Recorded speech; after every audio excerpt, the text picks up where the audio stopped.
ओम नमो नारायण भगवान। स्वागत है आपका हमारे चैनल पर, जहां हम अध्यात्म और हमारे जीवन से जुड़ी हुई अमूल्य रहस्यों की जानकारियों को लेकर आते हैं।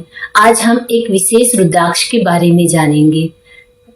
वो खास रुद्राक्ष है एक मुखी रुद्राक्ष। तो हम सबसे पहले एक मुखी रुद्राक्ष के उत्पत्ति के बारे में जानते हैं। एक मुखी रुद्राक्ष भगवान शिव का प्रिय आभूषण है। ये दीर्घायु प्रदान करने वाला होता है और अकाल मृत्यु को दूर करने वाला होता है। जहां यह गृहस्थों के लिए धर्म और काम को देता है, गृहस्थ व्यक्तियों के लिए, तो यही सन्यासियों के लिए धर्म और मोक्ष की प्राप्ति करने वाला होता है।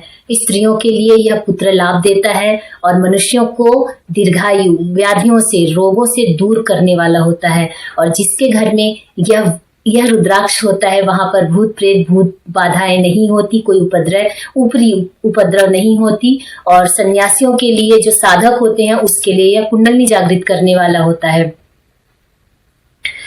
यह प्रत्येक कार्य को सिद्धि प्रदान करने वाला माना गया है। तो आज हम जानते हैं इसकी उत्पत्ति के बारे में। इसकी उत्पत्ति के बारे में भगवान शिव स्वयं षडमुख कार्तिकेय भगवान जी से कहते हैं कि आइए हम जानते हैं रुद्राक्ष की उत्पत्ति के विषय में। तो रुद्राक्ष की उत्पत्ति के विषय में हिंदू धर्म शास्त्रों के अनुसार भगवान शिव षडानन को बताते हुए कहते हैं कि एक समय त्रिपुर नाम का दैत्य बड़ा ही पराक्रमी दुर्जयी हो गया था और ब्रह्मा, विष्णु, इंद्र देवताओं का तिरस्कार करना शुरू कर दिया। त्रिपुर नामक दैत्य के वध के लिए भगवान शिव ने महाघोर रूपी अघोर अस्त्र का चिंतन 1000 वर्षों तक किया। तब उस चिंतन से संसार के कल्याण के लिए उन्होंने कल्याण के निमित्त जब उनके आंखों से अश्रु के बूंद धरती पर गिरे, तो वह रुद्राक्ष के बीज के रूप में उत्पन्न हुआ और उस रुद्राक्ष से रुद्राक्ष के पेड़ की उत्पत्ति हुई। और उस रुद्राक्ष में से यह 1 से 21 मुखी तक के होते हैं। पर आज हम खास एक मुखी रुद्राक्ष के विषय में बात करेंगे कि ये है एक मुखी रुद्राक्ष। देखिए, ये सिर्फ इसमें एक धारियां होती हैं।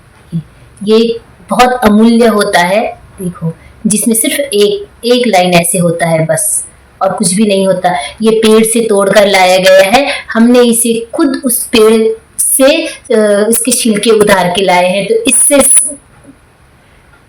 और अच्छा सर्टिफाइड और कुछ हो सकता है क्या, डायरेक्ट पेड़ से तोड़ के? तो ये ऐसा रुद्राक्ष है। तो आज हम इसके भौतिक और आध्यात्मिक दोनों रहस्यों के बारे में जानेंगे, क्योंकि ये भौतिक रूप से जितना महत्वपूर्ण है, यह साक्षात शिव जी का स्वरूप माना जाता है। और ये आध्यात्मिक रूप में तो है ही।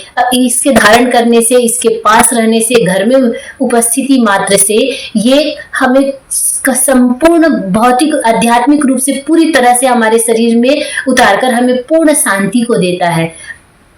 पूर्ण रूप से शांति को पहुंचाने वाला यह एकमात्र रुद्राक्ष है। तो आज इसके बारे में हम जानेंगे। सबसे पहले तो ये इसकी उत्पत्ति कैसे हुई, हम यही जानते हैं। पुराणों में, शिव पुराणों में एक आया है कि ये जब भगवान शिव बहुत लंबे समय तक तपस्यारत थे, तो समाज कल्याण के लिए सारे ऋषि मुनि ने उनके सामने आकर प्रार्थना की कि अब नेत्र खोलो प्रभु, बहुत संसार में बहुत ही आतंक फैल गया है, राक्षसों का आतंक ज्यादा हो रहा है। तो अब समाज के, संसार के कल्याण के लिए आप अपने आंखें खोलो। तब वो बहुत लंबे समय तक से तपस्या में रत थे। तो जब उस तपस्या की बूंद से आंसू टपके, आंसू सबसे पहले नेपाल में गिरा, तो इससे समाज के कल्याण के लिए यह नेपाली रुद्राक्ष, जो सबसे सर्वश्रेष्ठ माना जाता है, इसकी उत्पत्ति हुई। कि ये है एक मुखी रुद्राक्ष। देखिए, ये सिर्फ इसमें एक धारियां होती हैं।